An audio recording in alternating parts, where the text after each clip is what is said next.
깊이가 다른 경제 콘텐츠 3프로TV 오늘 아침 라이브 2주 정영진입니다. 네, 반갑습니다. 5월 11일 월요일입니다. 우리 시장에 또 영향을 줄 만한 여러 경제 뉴스들 우리 권순우 취재팀장과 함께 이야기 나누도록 하겠습니다. 권 팀장님 어서 오십시오. 예, 안녕하세요. 3프로TV 권순우 취재팀장입니다. 네, 반갑습니다. 반갑습니다. 그 뉴욕 증시는 우리한테 좀 긍정적인 네. 신호를 보내고 있는 것 같아요. 다우존스는 0.02% 상승했고요. 나스닥은 1.71% 상승했고 S&P 500은 0.84% 상승했습니다. 기본적으로 반도체가 굉장히 좋아요. 그 인텔이 그 애플의 그 차세대 기기용 반도체 생산 계약을 따냈다는 소식이 전해지면서 그 주가가 거의 14% 가까이 급등했습니다. 네. 그러니까 파운드리 주문을 받았다는 거거든요. 그렇죠. 그러니까 애플이 그동안 거의 TSMC의 전량을 맡겨왔었잖아요. 근데 그 인텔에다가 이걸 맡긴다는 거 보면은 이제 인텔의 파운드리가 어느 정도 좀 되는 거 아니냐라는 네. 걸로 좀 보고 있는 것 같아요. 근데 사실 그 인텔이 뭐 TSMC를 살려준 거는 그 애플이잖아요. 네. 애플이 이제 전량 TSMC에다 물량을 맡기면서 이제 같이 그 선단 공정을 돌파해 나가는 과정을 좀 거쳤었는데 이게 인텔로 간다고 하니까 이제 그러면은 좀 이제 가능성이 높아졌겠구나. 그리고 미국을 중심으로 한 반도체에 대한 한 걸음이 나갔구나. 그러면서 뭐 엔비디아나 AMD 같은 다른 반도체주로도 매수세가 확산이 좀 되고 있습니다. 그리고 이제 고용 지표가 좀 잘 나왔어요. 그 미국 노동부가 4월에 미국 비농업 일자리 조사를 발표했는데 전월 대비 11만 5천 명이 증가를 했습니다. 시장 전망치가 5만 5천 명이었어요. 네. 근데 5만 5천 명이었는데 11만 명이 늘었으니까 요즘에 그 거의 전망치랑 고용은 거의 안 맞고 네. 있습니다. 그래서 좀 이런저런 우려는 있지만 노동시장은 견조한 흐름을 보이고 있다라는 게 있고 또 하나 좀 되게 특이한 지표인데 미시간대가 발표한 5월 소비자 심리지수 잠정치가 48.2로 1952년 집계를 시작한 이래 최저치를 경신을 했습니다. 고용은 좋은데 소비는 굉장히 심리가 안 좋네요. 예. 그러니까 아무래도 이제 유가 상승의 효과로 보입니다. 그러니까 지수는 사상 최고치를 경신하고 있고 노동도 괜찮은데 네. 소비자 지표는 최악이다. 뭐 이런 것도 굉장히 혼란스러운 지표들이 좀 이어지고 있고요. 네. 유가는 그 브렌트유가 1.23% 올랐고 그 WTI 서부 텍사스산 원유는 0.64% 상승했습니다. 그러니까 전반적으로 주간으로는 좀 하락을 했는데 아직 그 협상의 난항을 겪다 보니까 네. 유가가 조금 더 올라가는 모습을 좀 보였습니다. 네. 첫 번째 소식을 전해드리면요. 그러니까 여기 미국장 마감한 것까지는 분위기가 괜찮았는데 우리 한국장 열리는 것을 앞두고 트럼프 대통령이 1시간 전에 트루소셜을 올렸습니다. 같이 보시면은 이란 측 소위 대표자들의 답변을 방금 읽었습니다. 마음에 들지 않습니다. 절대 용납할 수 없습니다. 라는 글을 올렸습니다. 근데 무슨 내용인지는 몰라요. 어떤 내용이 마음에 안 들었는지에 대해서는 특별히 이야기한 바가 없고요. 그 트럼프 대통령은 지금까지 핵무기 개발 프로그램 금지를 최우선순위로 거론을 했고 호르무즈 해역 개방을 종전을 위한 필수 조건임을 강조를 했었습니다. 네. 근데 어떤 부분들이 좀 마음에 안 든다는 건지를 이야기한 건 없어요. 그러니까 뭐 이란 핵물질 같은 경우도 뭐 20년간 개발 금지, 뭐 이란은 5년간 개발 금지 그래가지고 한 12년에서 15년 선에서 나오지 않겠냐 네. 이런 이야기들을 좀 했었는데 트럼프 대통령은 이제 구체적인 얘기 없이 용납할 수 없다라는 이야기를 했습니다. 이런 가운데 이란 같은 경우도 지금 경량 잠수함을 호르무즈 해협에 다시 배치를 하고 있다. 라는 소식이 이란 국영 IRNA 통신을 통해서 전해졌습니다. 미국의 전례에 따라서 이란에 제재를 가하는 국가들은 호르무즈 해협을 통과하는 데 어려움을 겪게 될 것이다 라고 좀 이야기를 했습니다.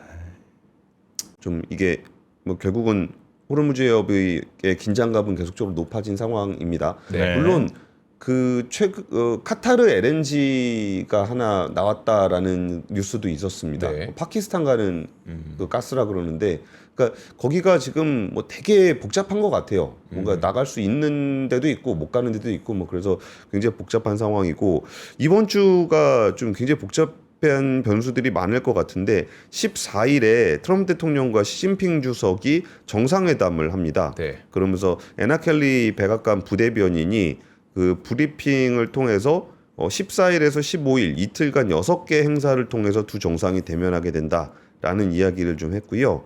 여기에서 좀 나올 만한 얘기들은 뭐 이란, 러시아 관련한 제재들과 관련한 이야기들도 있을 거라고 이야기를 하고, 그리고 이제 무역 관계 재조정 관련한 이야기, 상호주의와 공정함을 최우선으로 삼을 것이다. 라는 이야기가 좀 있었습니다.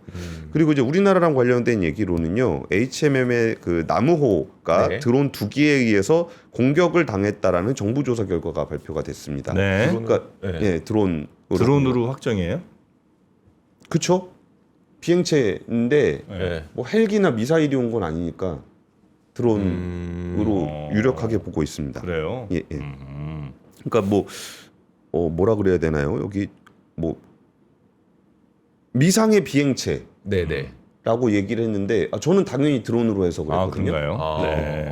아직 뭐 미사일 그러니까 뭐라 그러죠? 순항 저기 적어도 순항 미사일 뭐 크루즈 그런 뭐 걸 이런 거. 네, 그런 걸 수도 있다고 아직 그런 얘기도 있긴 있더라고요. 그렇네요. 그러니까 정확하게 설명을 드리면은 미상의 비행체, 미상의 비행체. 미상의 네, 비행체라고 네, 네. 공식적으로 발표가 나왔습니다. 그리고 같이 보시면 이렇게 외부에 폭격이 있었다는데 1분 간격으로 2차례 타격을 했다고 합니다.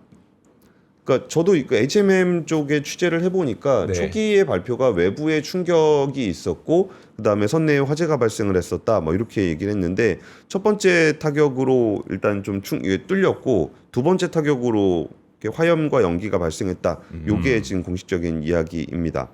그 발사 주체와 정확한 기종, 물리적 크기는 아직 확인하지 못했고 현장에 수거한 잔해 등을 추가로 분석할 예정이다라고 좀 이야기를 했습니다. 네. 그래서 이게 굉장히 좀 서로 난감한 상황이 됐습니다. 우리나라 같은 경우도 이전에는 최대한 그 로우키로 좀 얘기를 하고 있었거든요. 네. 저도 이렇게 청와대에서 그 발표 나오는 얘기를 좀 들었을 때 그 확정이 될 때까지는 좀 조심스럽게 보도를 해달라라는 요청을 계속적으로 하더라고요. 네.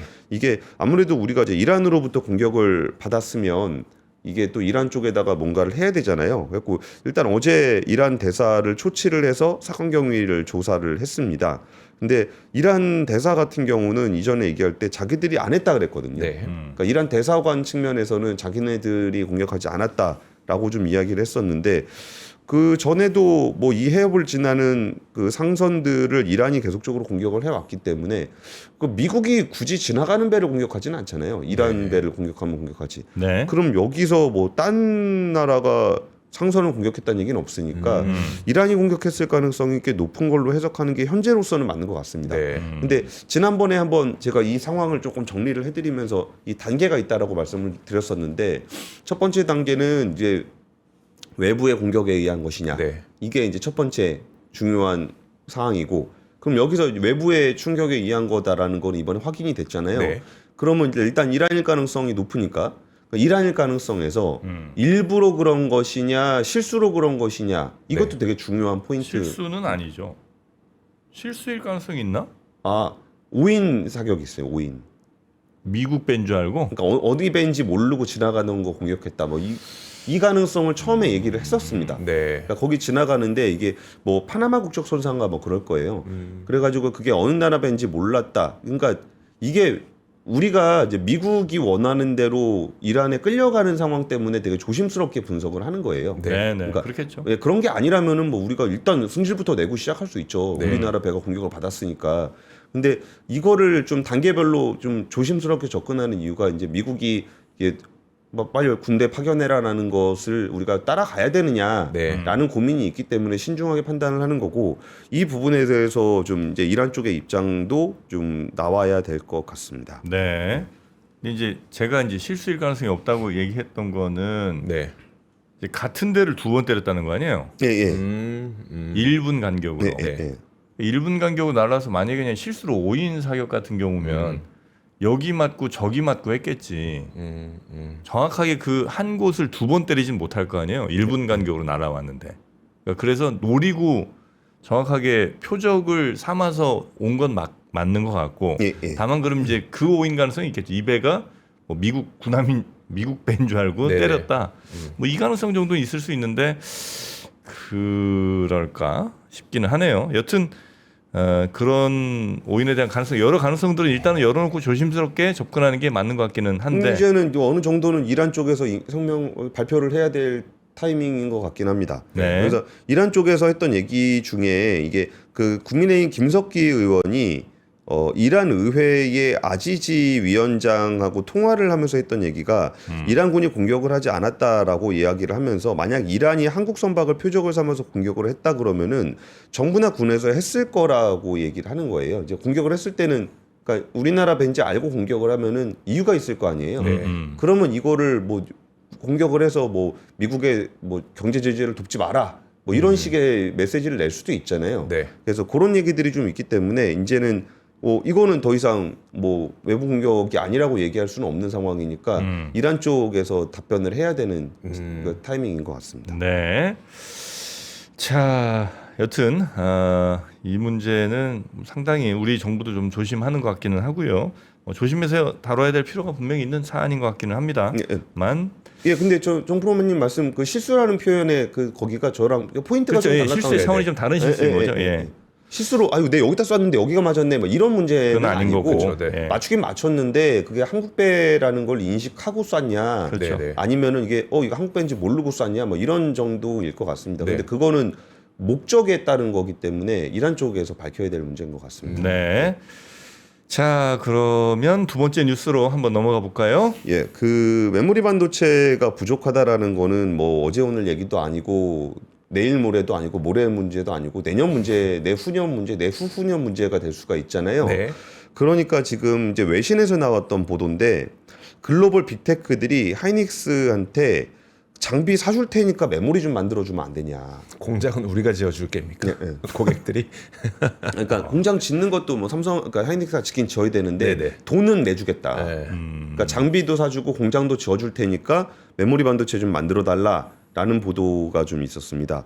그러니까 ASML 그 EUV 장비가 한 대에 한 5천억씩 하거든요. 네. 근데 그 장비를 이제 사주겠다라는 겁니다. 그래서 대당 5천억이에요? 예, 예. 와, 씨. 그러니까 라인 깔면은 뭐 조 단위로 들어간다는 거 예전에 뭐, 그 얼마 얘기했었죠? 그 최태원 회장이 360조 원 얘기했었잖아요. 거기 이제 네네. 공장 어디야 용인 클러스터 지으면 360조 들어간다고 뭐 그런 얘기를 좀 했었는데 이 부분에 대해서 이제 얼마나 그 공급자가 갑이되고 있는 시장인지를 여실히 보여주는 보도였던 것 같습니다. 네. 그래서 지금 그 보도에 나온 내용을 보면은 하이닉스의 가용 생산 능력은 사실상 제로다.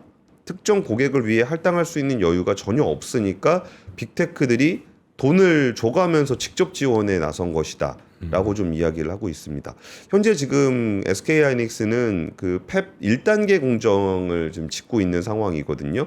근데 이런 제안을 받았을 때 하이닉스 같은 경우는 굉장히 좀 신중하게 검토를 하고 있는 상황입니다. 네. 이게 왜 그러냐면은 그 남의 돈 받아서 그 공장을 짓게 되면은 거기는 그쪽으로 물량이 묶이게 되잖아요. 네. 그러면은 오히려 다른 기업들과의 협상력을 좀 낮추는 효과가 좀 있긴 합니다. 그렇죠. 예. 그러니까 일단은 안정적으로 그 돈을 확보할 수 있다라는 측면에서는 좋죠. 네. 여기서 물량 나오는 거는 이쪽 돈으로 지은 거니까 나중에 혹시라도 이제 물량이 공급을 안 받아가는 상황이 되면은 그 손실은 그쪽에다 떠넘길 수 있는 거잖아요. 네. 그거는 좀 괜찮은데 여기 거를 지어줘야 되면은 여기서 생산한 물량은 얘가 가져갈 거기 때문에 그러니까 위로 본다면은 굳이 돈을 받아야 될 이유가 없는 거고 뭐 중간이나 밑으로 보면서 좀 안정성을 추구를 한다 그러면은 좀 돈을 받는 게 맞는 그런 상황인 것 같습니다. 그래서 결국은 특정 고객사의 돈을 받아서 라인을 깔면은 장기적으로는 가격을 좀 깎아주거나 시장 상황이 변했을 때 독점 계약에 묶일 수가 있다 보니까 이거를 좀 고민을 해야 되는 그런 상황이 된 것 같습니다. 물론 하이닉스하고 삼성전자는 최근 고객사들과 단연간 공급 계약을 맺으면서 이전에 뭐 단연간 공급 계약을 맺는다는 거는 어느 정도 가격을 좀 안정화시키려고 하는 거잖아요. 네. 근데 그거는 그나마라도 이게 또 이렇게 가져간다 그러고 안 가져가면 안 되니까 가격의 상한선을 정한다거나 그 밴드를 정한다거나 이런 걸 통해서 좀 안정화를 추구하고 있는 건 맞는데 와 이거를 아예 돈을 받아서 만든다. 좀 고민이 좀 되는 네, 부분이 그러네요. 있습니다.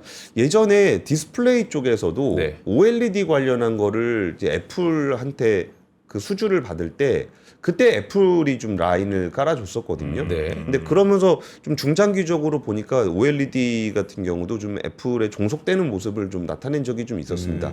그래서 어떤 시그널로서는 확실한 시그널이다. 네. 공급자 우위의 시장이라는 게 확실하게 좀 나타나고 있는 것 같습니다. 그리고 공급자 우위 시장이라는 거를 보여주는 또 하나의 이벤트가 있었는데 엔비디아가 코닝에다가 30억 달러를 투자를 해서 지분을 확보하겠다. 코닝은 유리 회사죠. 유리 기업이죠. 네. 그러니까 유리가 이게 되게 전통적인 유리 기업입니다. 네. 여기는 뭐 옛날 백열전구 유리 만들던 그 코닝이거든요. 에디슨, 막 네. 저 웨스팅하우스 뭐 요런 시대 있잖아요. 네. 그런 시대부터 전구 유리 만들던 전통의 그 회사입니다. 근데 그 회사가 지금 광섬유를 만들려고 하는데 미국 내의 광섬유 생산 능력을 10배로 늘리려고 한다.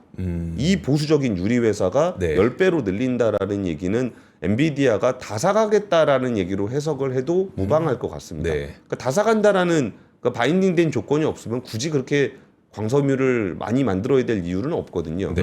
그래서 이거는 그렇게 좀 그러니까 내가 다 사갈게 옛날에 다 사간다 그러면 알아서 공장 만들었거든요. 네. 근데 그렇게 하는 게 아니라 내가 다 사갈게 지분 투자 30억 달러 해줄게 공장 건설 작업 선지급해줄게 요런 조건들이 좀 있습니다.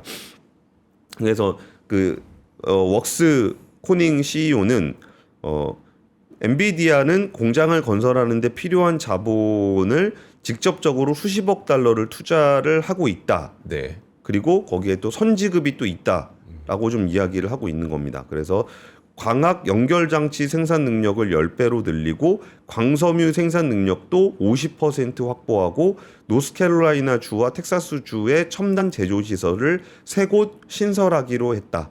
이런 얘기입니다. 그러니까 요즘에 그 반도체 쪽에다가 뭐 살라 그러면 일단 공장 돈 내주고 네. 시작하고 있습니다. 심지어 엔비디아조차도 자기 소재를 구하는데 돈 주고 사야 되는 그런 상황이 좀 이어지고 있습니다. 근데 이 상황은 이제 광섬유 쪽으로 엔비디아가 이걸 끌고 가는 것 같아요. 네. 그 이전에 뭐 엔비링크라든지 뭐 이 다음 하드웨어적인 변화는 뭐가 있을 거냐라 그랬을 때 뭐 광섬유가 되지 않겠느냐, 광케이블이 되지 않겠느냐라는 추정이 좀 있었는데 네. 이제 확실히 광으로 가는 것 같습니다.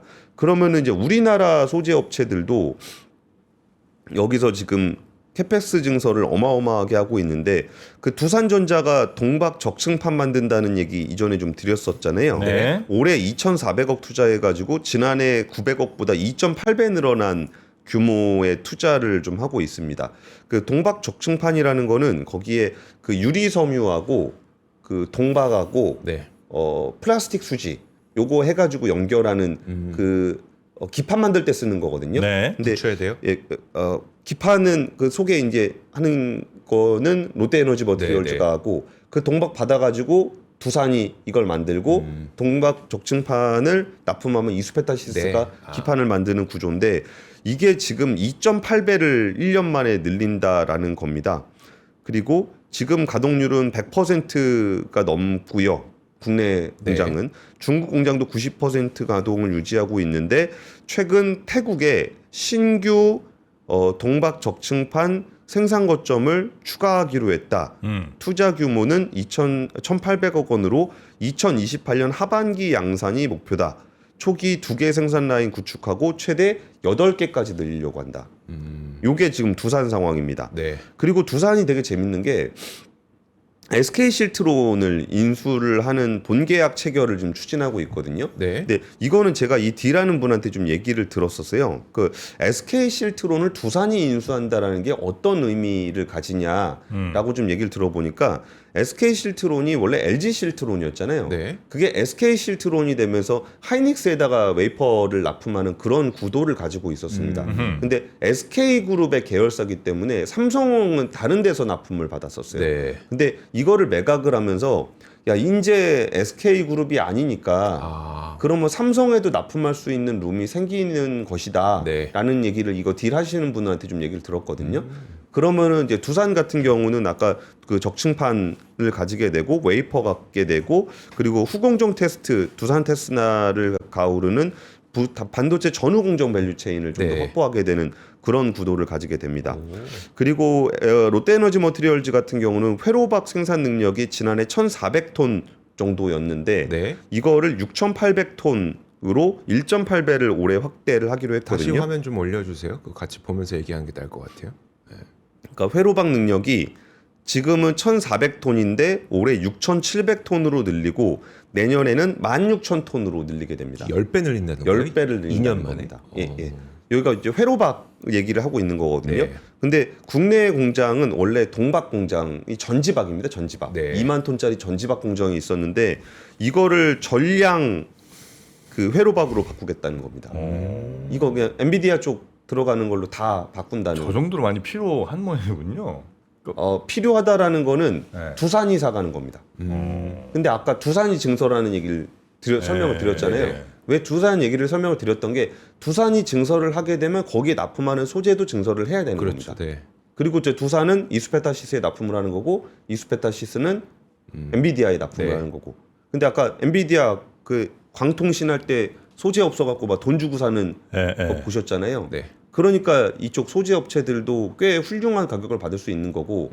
그러니까 그 전에 동박 전지박 할 때 맨날 손해 봤던 거 네. 그거 원가도 안 나옵니다. 그 손해 보고 팔거든요. 그래가지고 지금 말레이시아로 넘기고 있는데 회로박은 수익성이 좋기 때문에 국내 공장을 다 회로박으로 바꿨다라고 보시면 될 것 같고요.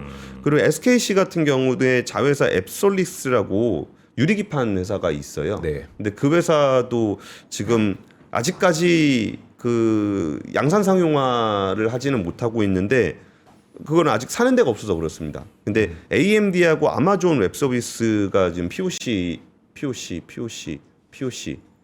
실증? 성능 테스트, 네네. 성능 테스트를 하고 있거든요. 그래서 유리기판 쪽이 결국은 유리기판도 엔비디아가 리드를 해줘야 이게 네. 변할 수 있다라는 게 시장의 관측이었어요. 근데 아까 전에 코닝 거 산다고 얘기가 좀 있었잖아요. 그러면 좀 더 빠르게 유리기판 쪽으로 전환이 이루어질 수 있는 타이밍이 생겼다라는 네. 것 때문에 SKC도 좀 관심을 좀 받고 있습니다. 네. 자, 예전에 인텔의 네. 그 무어의 법칙 따라서 쭉 모든 것들이 갔던 것처럼 이제는 황해 법칙. 잠깐 황해 법칙? 젠슨왕의 법칙? 젠슨왕의 법칙이잖아요. 황창규 회장의 법칙이 아니라 네. 젠슨왕의 법칙으로 따라가고 있네요. 소부장들까지. 예, 예. 야, 근데 그 박이면 그러니까 회로박이든 무슨 동박이든 되게 얇을 것 같은데 느낌이 예. 저기 16,000톤씩이나 쓸 정도면 진짜 어마어마하게 사용량이 많은 모양이네요. 전량 바꾸는 겁니다. 전량. 네, 전지박 네, 네, 전량을. 네. 국내 2만 톤이니까. 예. 자, 그리고 세 번째 뉴스 얼른 가봅니다. 이거 빨리 보시죠. 네. 아틀라스. 저거 저 코어가 아주 단단하죠. 예, 예. 예, 보통 근육이 아닙니다. 이게 살짝 움직이는 거 있죠. 예. 균형 잡으려고. 네. 이게 구글 딥마인드 쪽에서 주로 하는 제어하는 예, 겁니다. 예, 예. 조금씩 움직이는 거. 네. 대단합니다. 하여튼. 네. 요거 해가지고 그 지난주에 현대차가 많이 올랐는데 지금 나오고 있는 얘기는 현대차가 육군하고 손을 잡고서 군 최전방에다 로봇을 투입한다라는 네. 얘기입니다. 그러니까 살상 임무를 하는 건 아닙니다. 뭐 경계라든지 수색, 비전2 분야의 로봇을 활용하는 방안을 지금 같이 얘기를 하고 있다라는 건데요. 여기에 투입되는 거는 일단 사족 보행 로봇인 스팟, 그리고 모빌리티 플랫폼인 모베드, 그리고 엑스블 숄더 웨어러블 로봇입니다. 근력 보조, 부상 방지. 네. 그 군수품 보급이나 무인 이동의 모베드를 사용하는 건데 이게 모베드가 이렇게 땅이 울퉁불퉁하면은 바퀴가 이렇게 움직입니다. 바퀴가 움직여 갖고 막 산길 올라가고 그런 것들을 이렇게 하게 되는데 이거를 이제 육군하고 여러 차례 실무 회의를 했고 전투 분야를 제외한 정찰 수색 보급 등 비전투 임무를 수용하게 됩니다. 그래서 지금 군대에서 현대차 로봇에 손을 내밀고 있는 거는 군인이 없어요. 군인이. 네.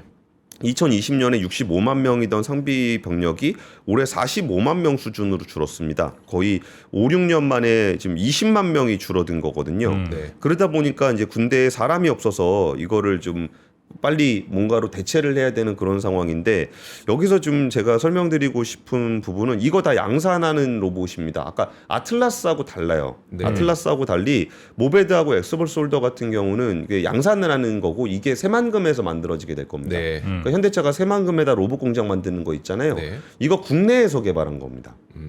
그 보스 다이나믹스에서 개발한 게 아니라 국내 현대 로보틱스 랩에서 현대차의 로보틱스 랩에서 개발을 한 제품이고요. 이 엑셔볼 솔더 같은 경우는 제가 알기로는 올해 농림부랑도 계약을 맺어서 과수원에서 과일 따는 데 쓸 겁니다. 여기에 이거 팔 받쳐주는 네, 네, 그 네. 웨어러블 로봇이거든요. 그래서 이런 게 아틀라스 같이 좀 미래지향적인 로봇이 있는가 하면은 현재 지금 당장 쓸 수 있는 로봇도 만들어지고 있다라는 것도 한번 눈여겨보실 포인트인 것 같습니다. 그러니까 로봇을 항상 이게 미래 기술로만 보시는 게 아니라 현재 지금 양산으로 들어간 거고 그 중국에도 이런 류의 모빌리티 플랫폼으로 만들어진 것들 되게 많거든요. 네. 근데 얘기를 들어보니까 실질적으로 팔 수 있는 인증을 받은 제품은 전 세계에 이 모베드밖에 없더라고요. 그래서 중국에서 나오는 로봇들이 어떤 그 정부 보조금이라든지 투자 유치를 위한 거라 그러면은 양산으로 실질적으로 판매할 수 있는 로봇들이 나오다 보니까 군하고 협력하는 부분들도 가시적인 성과를 좀 빨리 볼 수 있다라는 네. 것들을 좀 보실 필요가 있는 것 같습니다. 네. 근데 제가 근데 이거는 약간 좀 비판적인 시각에서 좀 말씀을 드리면요.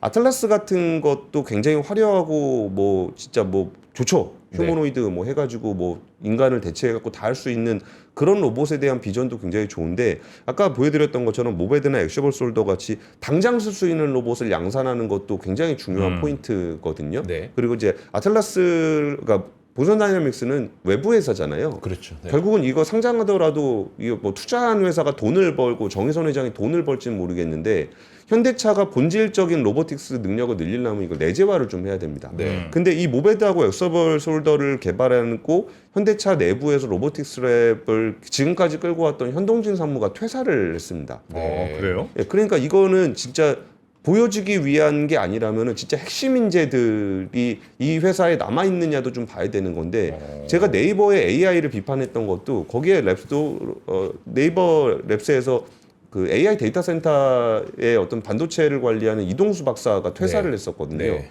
그래서 진심으로 이 로봇에 대한 것을 한다 그러면은 내부의 핵심 인재들이 나가는 이탈하는 모습들이 과연 좀 진정성을 의심하게 만드는 측면이 좀 있어서 이런 부분들도 진짜 이렇게 보여주식이 아니라 진짜 내부적으로 기술력을 네. 확보하겠다는 의지를 사람을 통해서 좀 보여줘야 되지 않을까라는 생각을 좀 하고 있습니다. 그러니까 예전에 아틀라스를 딱 한다 그랬을 때 그 엔비디아에서 박민우 지금 직함이 어떻게 되시죠? 아무튼 본부장. 본부장을 그러니까 인재 영입과 인재 이탈로 우리는 그 현황을 좀 보긴 보죠. 네, 엔비디아에서 데리고 네네. 왔죠. 네. 네. 끝이에요? 그러니까, 네. 그러니까 내부의 훌륭한 엔지니어들을 잘 활용을 해야 되는 측면이 있는데, 네. 그러니까 외부에서만 너무 화려한 것만 추구하다 결국 안 되는 모습을 우리가 많이 실수 봤거든요. 없고. 네네. 그러니까 뭐 외부의 뭐 외부 인재 영입 그리고서 영입에 대한 보도 자료만 나오고 뭐 그 사람이 뭐 했는지는 없고 네. 결국 내부에 있는 진짜 훌륭한 엔지니어들은 좀 소외되고 뭐 이런 모습들을 우리가 좀 많이 봤었잖아요. 네네. 그래서 이 로봇 분야에서는 좀 그런 일이 없었으면 싶었는데 네. 이 로봇 사업부를 가지고 있던 제일 높은 부서장이 퇴사를 하는 모습이 뭐 좀 의심스럽습니다. 이게 좀 어떤 의미인지는 조금 한번 취재를 좀 하셔서 네, 네. 나중에 혹시 알려주실 수 있으면 좋겠고요. 아니, 취재를 했는데 네. 다 말씀드리기가 좀 불편해서 이 정도로. 그래요? 예, 예. 알겠습니다. 일본도 요즘에 그 좀 뭐 방산 이런 쪽으로 또 수출 열심히 또 길이 열린 모양이더라고요. 그래서 우리랑 또 경쟁을 하기는 또 해야 될 것 같은데, 하여튼 우리 로봇들 잘 성장하기를 바라겠고요. 로봇이야 워낙 이제 중요한 네. 미래 산업이니까 내실이 있어야 된다. 근데 참 또 가셔야 되는구나. 오늘 안 갑니다. 그렇습니까? 네네. 내실하면 이 칼에 그렇죠. 얼마나 알찬 건더기들이 들어있느냐, 뭐 요거 아닌가 싶은데 네. 칼에 한번 맛 볼까요? 그러시죠. 네. 그 말씀하셨던 대로 건더기가 있어야 됩니다. 예전에 우리나라에서 팔았던 그 간편조리 카레들은 건더기가 없이 그냥 국물만 있었어요. 근데 이렇게 건더기가 성큼성큼 크게 들어가 있습니다. 하나 더 보여드리면 맛있습니다. 근데 이게 그냥 카레가 아니라 일본식 카레라면서요? 일본식 카레네. 네. 오뚜기 카레하고 조금 맛이 다릅니다. 아 그러네. 우리 어렸을 때 먹던 한국식 카레보다 약간 후추 맛이 좀 더 나는. 맞아요. 딱 그게 일본식 카레죠. 약간 저 아직 안 먹어봤는데 약간 새콤한 향 나는 그쵸? 맞아요? 새콤. 맞네. 맞아요. 무엇을 상상하든 그 맛입니다. 네. 네. 아 이건 좀 우동면 같은 거 먹으면 맛있겠다. 카레 우동 맛있죠. 카레 우동. 네, 일본식. 그 아비꼬 뭐 그런 데 가서 먹는 그렇죠. 네. 되게 비싸잖아요. 그런데 네. 15,000원씩 하는 거 자, 같아요. 하여튼 이 최연석 शे프의 비법이 들어있는 최연석 카레 온 가족 넉넉하고 든든한 한 끼 식사로 즐기실 수가 있습니다. 요 8팩이 가는 거죠? 네.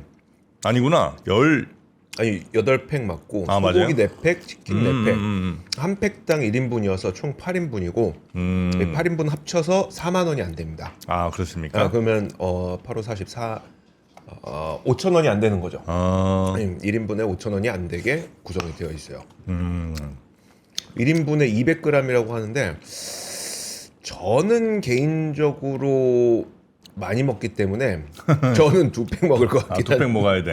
뭐 그럴 수 있어요. 저는 2팩 먹어야 돼요. 예, 뭐 양이 적지는 않지만 그래도 워낙 좋아하는 네. 우리 이주호 기자는 2팩씩 저는 드셔야 2팩 된다. 먹어야 됩니다. 저한테는 4인분, 여러분한테는 8인분. 네. 카레는 또 좀 넉넉하게 이렇게 좀 많이 그럼 말아 먹어야 맛. 넉넉해야 돼. 그건 맞죠. 네, 여기 이제 깍두기 같은 거 곁들여 드시면 아주 맛있습니다.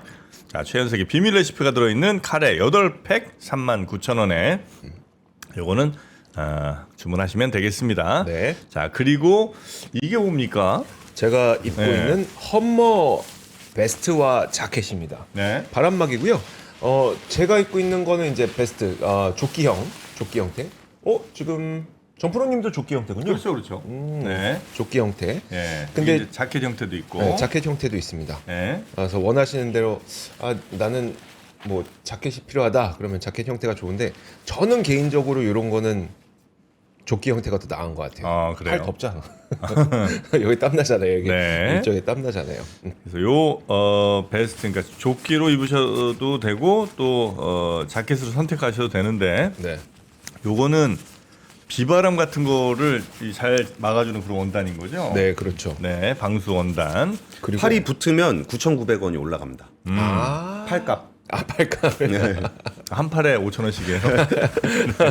한 팔에 5천 원이 안 됩니다. 막 이러면서. 이게 진짜 극단적으로 가벼워요. 진짜 극단적으로 가벼워요. 어허. 근데 어제 같은 날씨에 되게 딱 맞는 것 같아요. 날이 더운데 네. 바람이 많이 불어요. 그랬어요. 그래서 네. 제가 티셔츠만 입으니까 좀 추워갖고 바람막이를 딱 입으니까 맞더라고요. 네. 자, 요건 진짜 이렇게 모자도 이렇게 달려 있어갖고 네. 바람 많이 부는 날은 이렇게 모자 쓰시고, 네. 이렇게 비 오는 날. 진짜 필요하더라고요. 어저께 딱 그 요새 같은 날씨에 딱 필요한데 제가 필요하다고 달라 그럴까봐 저는 이게 안 주셨나 봐요. 달라 그럴까봐. 근데 무엇보다도 저는 이런 그 간단한 바람막이 같은 거 계속 입고 있기는 좀 불편해요. 하루 종일 입고 있기 불편해서 가방 속에 넣고 싶은데 그럼 가방이 엄청 커지고 무거워지거든요. 그렇게 들고 다니기 편할 것 같아. 이러다가 지금 보면은 바람 막아주고 이거 비도 좀 막아주나요? 네. 비도 막아주죠. 비도 살짝 네. 막아줘요. 그러면은 이거 그냥 우산 넣고 다니는 것처럼 그냥 잠깐 가방에 넣어놓고 나. 대충 접으면 이렇게 말립니다. 넣어놨다가 네. 필요할 때 그냥 한번 딱 꺼내 입는. 이따가 오후에 비 온대요. 그래요? 우산 없으시죠? 네. 그러면은 험머 사셨어야지. 그러니까 가방에 조만한 저 포켓 같은데 다 들어갈 정도 사이즈로 이렇게 접힙니다. 이렇게. 그러니까. 야, 괜찮네. 이렇게 잘 접힙니다. 이건 파우치에도 들어가겠네. 네. 그리고 저거 요새 자켓을 안 입으면 주머니가 없어요. 맞아요. 그래갖고 핸드폰 이게 바지 주머니에다 넣으면 이게 볼록 튀어나오거든요. 근데 바람막이 딱 있고 주머니 딱 네. 수납용으로 하면은 딱 좋은 것 같아요. 네. 주머니도 이렇게 있습니다. 자, 이렇게 바람막이 자켓, 베스트 조끼나 자켓으로 선택하셔서 들어가시면 되겠습니다.